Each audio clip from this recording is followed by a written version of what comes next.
कोई प्रतिस्पर्धा नहीं है। हालांकि चुनाव है तो विभिन्न राजनीतिक दल गठबंधन अपने प्रत्याशियों को उतारेंगे ही, लेकिन मिर्ज़ापुर में 10 वर्षों तक मैंने जो काम किया है उसके आधार पे मैं तीसरी बार एनडीए गठबंधन की प्रत्याशी के रूप में जनता के बीच में हूँ। और आज तो देश के यशस्वी प्रधानमंत्री श्री नरेंद्र मोदी जी का और माननीय मुख्यमंत्री जी का आगमन भी मेरे जनपद में हुआ। और मिर्ज़ापुर में मैं ये कह सकती हूँ कि मेरे 10 साल का जो काम रहा, हमारी डबल इंजन की सरकार का जो काम रहा, उसके आधार पर मिर्ज़ापुर का मतदाता तीसरी बार मुझे सेवा करने का अवसर ज़रूर देगा।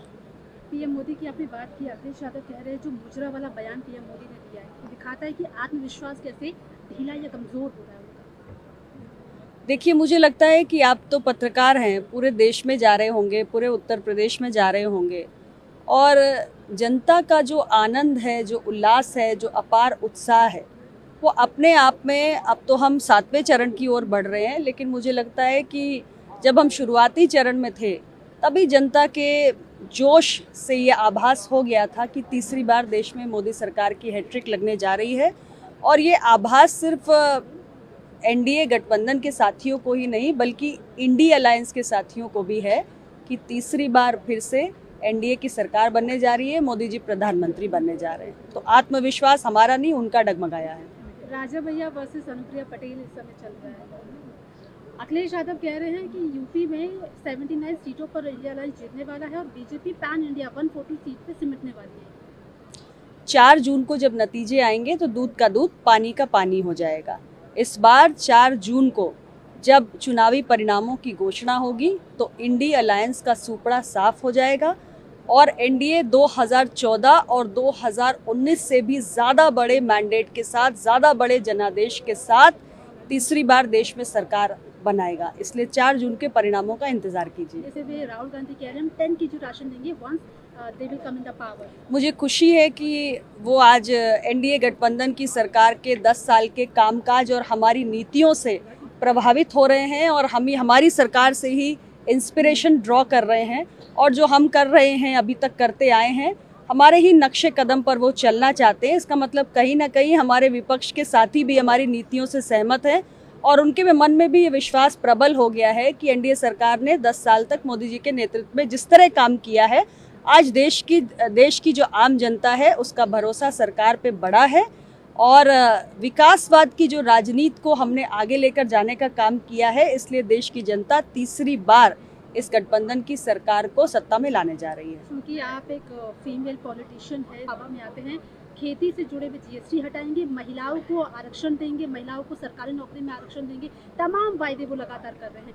पेपर लीक का मुद्दा सबसे पहले सॉल्व करेंगे और इसके अलावा अग्निवीर योजना को खत्म करेंगे। देखिए, आज वो सत्ता से बाहर हैं तो तमाम किस्म के विषय उठा सकते हैं, महिलाओं की बात कर सकते हैं, लेकिन उन्हें इस देश के आम मतदाता ने सत्ता में एक बार नहीं कई बार मौका दिया है, लंबे समय तक, 5 दशक तक मौका दिया है। क्या तब आपको आधी आबादी की चिंता नहीं सताती थी? हमारी सरकार को 2 बार देश की जनता ने मौका दिया और हमने अपने सरकार की जितनी नीतियाँ, योजनाएं, कार्यक्रम चलाए उसमें हमने ज्ञान की बात की, यानी गरीब, युवा, अन्नदाता, किसान और नारी शक्ति, यानी महिलाएं हमारी प्राथमिकता में रही हैं। और आप एक सिरे से सारी योजनाएं उठाकर देख लीजिए, चाहे उज्ज्वला गैस का कनेक्शन दिया हो, चाहे हर घर नल से जल पहुंचाया हो, या हमने मुद्रा योजना के तहत लोन दिए हो, या हमने महिलाओं को जो आवास बनाए उसका मालिकाना हक दिया हो। हमारी जो भी योजनाएं रहीं वो नारी शक्ति को सशक्त करने की दिशा में रही। हम महिलाओं को लखपति दीदी बना रहे हैं, हम और 3 करोड़ महिलाओं को लखपति दीदी बनाएंगे, उन्हें ड्रोन पायलट ट्रेनिंग देंगे। तो महिलाओं के लिए हमने सिर्फ वादे नहीं किए बल्कि हमने बहुत कुछ करके दिखाया।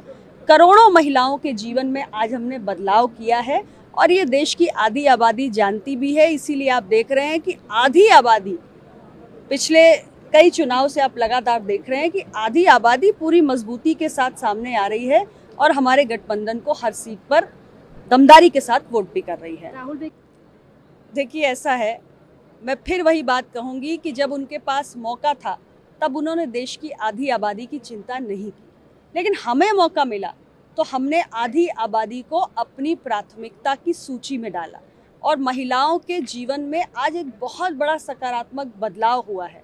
आज महिलाओं को स्वस्थ ईंधन से बेहतर जीवन मिला है। आज महिलाओं को शौचालय जैसी बुनियादी ज़रूरत जिसकी पूर्ति करने के बारे में किसी सरकार ने नहीं सोचा, करोड़ों करोड़ हमने टॉयलेट्स बना दिए। महिलाओं की गरिमा की रक्षा करने का हमने प्रयास किया। आज अगर हर घर नल से जल पहुंच रहा है तो ये महिलाएं ही तो थी जो कई मील दूर चलकर सिर पे मटकी लेकर जाती थी पीने के पानी की तलाश में, या लकड़ी का चूल्हा जलाने के लिए महिलाएं ही होती थी जो लकड़ी इकट्ठा करने के लिए जाती थी। आज इन सारी रोजमर्रा की दुश्वारियों से हमने महिलाओं को मुक्त किया है, महिलाओं को एक बेहतर जीवन मिला है। करोड़ों गरीब आज गरीबी रेखा से बाहर आए हैं। तो महिलाओं के जीवन में जो एक व्यापक बदलाव हुआ है वो हमारी सरकार की नीतियों के कारण हुआ है और इसी के कारण आज महिलाएं पूरी मजबूती के साथ हमारे गठबंधन, हमारी सरकार के साथ खड़ी हैं। आखिरी सवाल है, how do you see India alliance? गठबंधन मजबूती से खड़ा है। नहीं, गठबंधन कहाँ से मजबूत है? इस गठबंधन में इतनी अंतरकलह है, इस गठबंधन में इतने मतभेद हैं। एक पार्टी एक स्टेट में अपने ही दूसरे साथी दल के साथ मिलकर लड़ती है तो दूसरे स्टेट में उसके खिलाफ लड़ती है।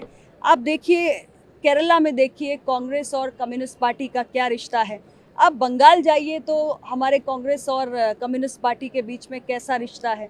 तो ये जो इंडिया अलायंस है ये अंतर विरोधों से भरा हुआ है। हर पार्टी की, हर नेता की अपनी महत्वाकांक्षाएं हैं। ये साथ मिलकर कोई भी एक कॉमन एजेंडा या रोड मैप ऐसा सामने नहीं रख पा रहे हैं और ना ही इनके पास कोई ऐसा एक चेहरा है जिसे प्रधानमंत्री के रूप में ये आम जनमानस के बीच में पेश करें। तो जनता को इस अलायंस पर कोई विश्वास नहीं है क्योंकि इस अलायंस के साथियों को ही खुद एक दूसरे पर भरोसा नहीं है। लास्टली, अपना दल कैसा परफॉर्म करने वाला है लोकसभा चुनाव में? देखिए, अपना दल 2014 में 2 सीटों पर चुनाव लड़ा और हमारा 100% स्ट्राइक रेट रहा। हमने दोनों सीटें जीती। 2019 में हमने फिर दोनों सीटें लड़ी और दोनों सीटें जीती। इस बार फिर हम 2 सीटें लड़ रहे हैं और मज़े की बात यह है कि इस बार हमारी दोनों सीटों पर हमने महिला आरक्षण को 100% लागू करते हुए दोनों सीटों पर महिला प्रत्याशियों को उतारा है। और मैं पूरे दावे के साथ कह रही हूँ कि हम दोनों महिलाएं जो मिर्ज़ापुर और रॉबर्ट्सगंज से चुनाव के मैदान में हैं, खासतौर से रॉबर्ट्सगंज से 62 साल में पहली बार महिला प्रत्याशी चुनाव के मैदान में आई है। हम दोनों 100% का जो स्ट्राइक रेट है हमारी पार्टी अपना दल का, उसको कायम रखते हुए दोनों संसद पहुंचेंगे।